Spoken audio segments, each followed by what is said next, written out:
Can you buy a 125-gallon aquarium and all the equipment for less than $1,500? Who cares? Let's find out. Here we go. Okay everyone, so here we are in my laboratory. We're gonna start off with the basic thing that we have to get, which is the most expensive, and that is the tank. So I'm at PetSmart right now, looking at, I'm gonna look for a 125 gallon, and that's gonna pull up all kinds of things that I'm not looking for. And one of them is this stand that's by Topfin for $999.99, and that one is only at 3, and it looks like a little tiny speck of a star on the 4th star. Not what I'm looking for, but this Aquarium LED aquarium stand and ensemble 125 gallon, only $899.99, and I happen to have it on video that this thing was actually $750 not too long ago. So it does go on sale. I'm going to just assume that it will be on sale again because I've seen it on sale so many times, and let's just call it $800. I'm going to add that to my running total, and I think it's a pretty decent aquarium from what I've read. The stand is questionable, but it does come with a stand, which is awesome. So you won't have to worry about spending extra money going out to get a stand for it, but you may still want to eventually anyway. And it also comes with some other stuff. So let's look. It has glass canopy and 2 LED strip lights. So we no longer have to worry about buying lights for this, at least not right away. Nice. That's going to save us a ton of money. So I'm going to go ahead and put $800 down for that. And then let's hop over to Amazon and get the rest of our gear. First thing that we'll probably need is a filter. And I'm going to look at what I have now, which is I'm going with the FX6, which is extremely expensive.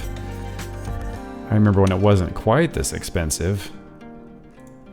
Let's take a look. So right now, oh my gosh, this thing is $369.95 now. I think when I bought it last time, it was at the regular price around $300 or maybe slightly less, and I bought it for probably $175, I think, when it was on sale at PetSmart. So $369.95. This is an awesome filter. It's a Fluval FX6 high performance aquarium filter, canister filter for aquariums up to 400 gallons.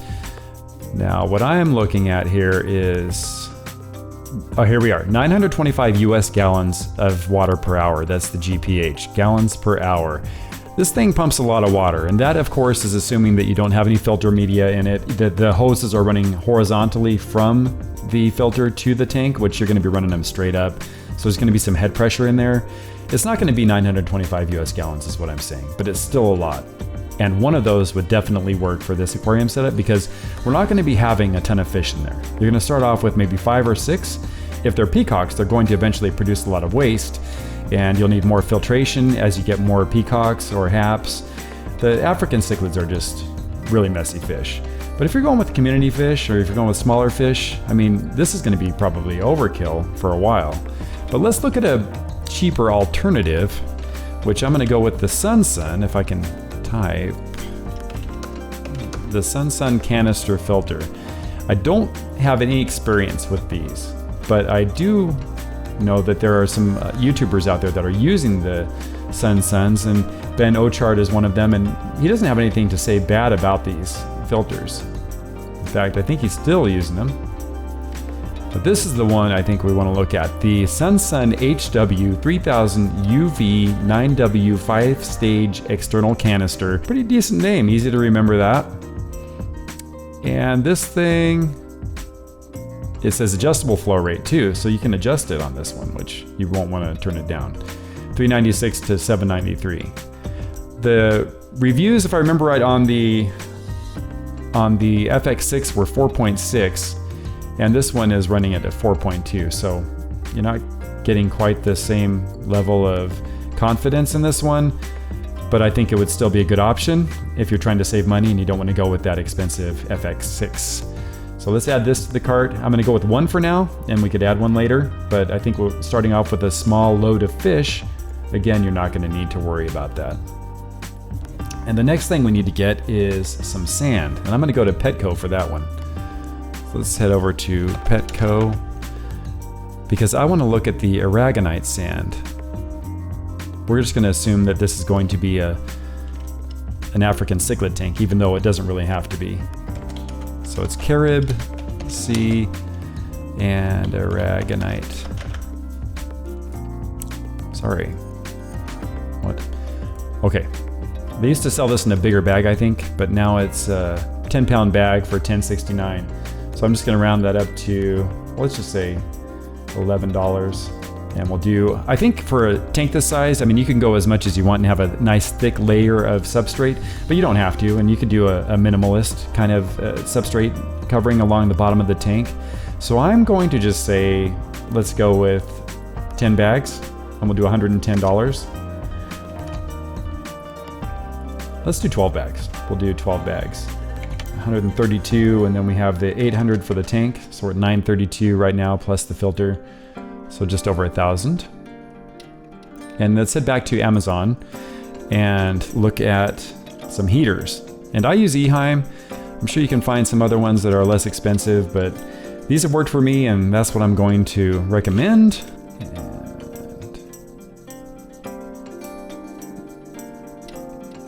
I think this 200 watt has other options. We're gonna want more than 200 watts for a tank this size, and you'll always wanna have 2 heaters. 300 watts is 3254. See, the ratings on this are 4.4, which is really good. Get this same day, or sorry, 2-day, which is awesome.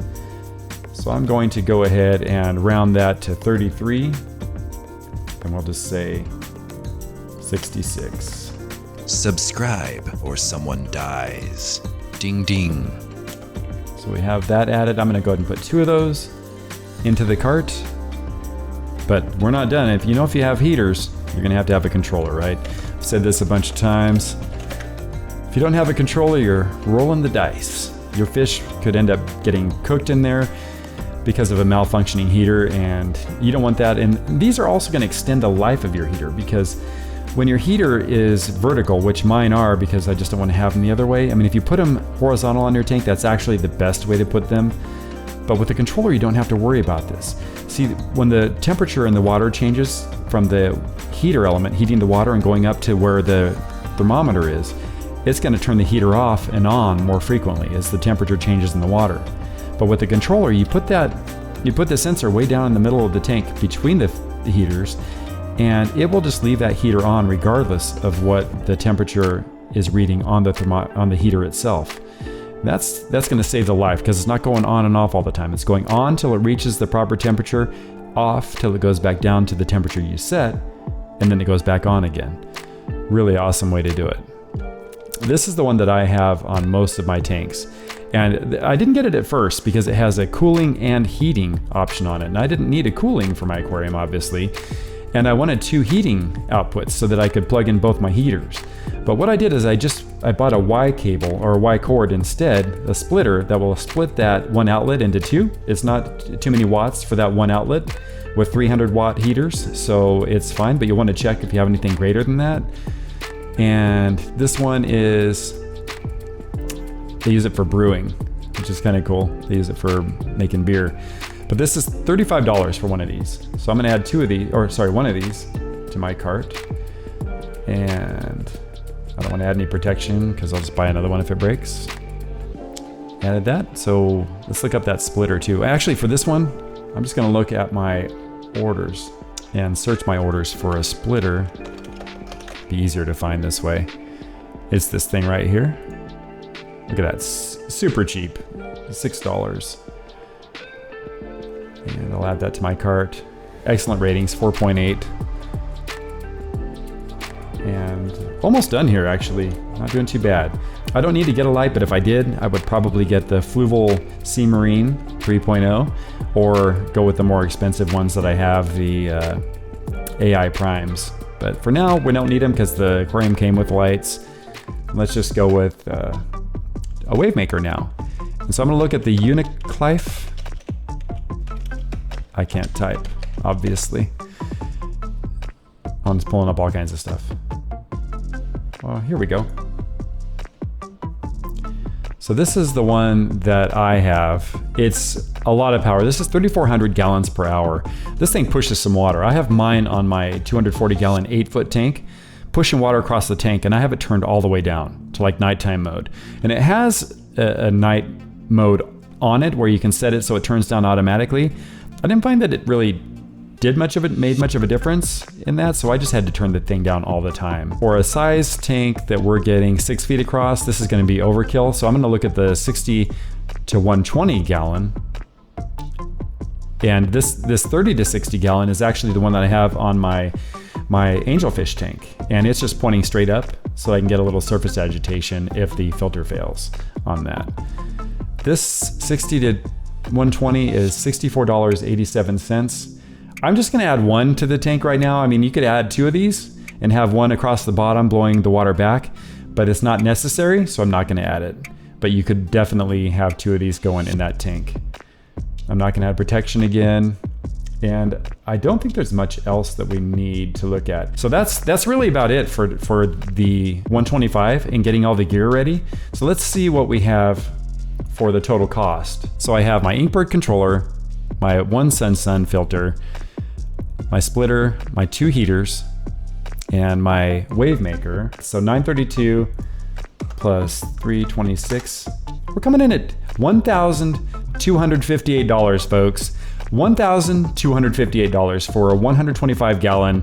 That includes the stand, lights, and all of these things. That's not terrible at all. So we came in under the target by far, and this is good news for me too. So if I decide to go with the 125, it's not gonna put me out like my acrylics did. So it looks like you can get a 125 complete setup for less than $1,500. Not amazingly cheap, but also could be worse. Let me know if you like this kind of content and would like to see more of it in the comments. As always, you've been watching the Cichlid Charmer, and thanks for watching, and I'll catch you next time.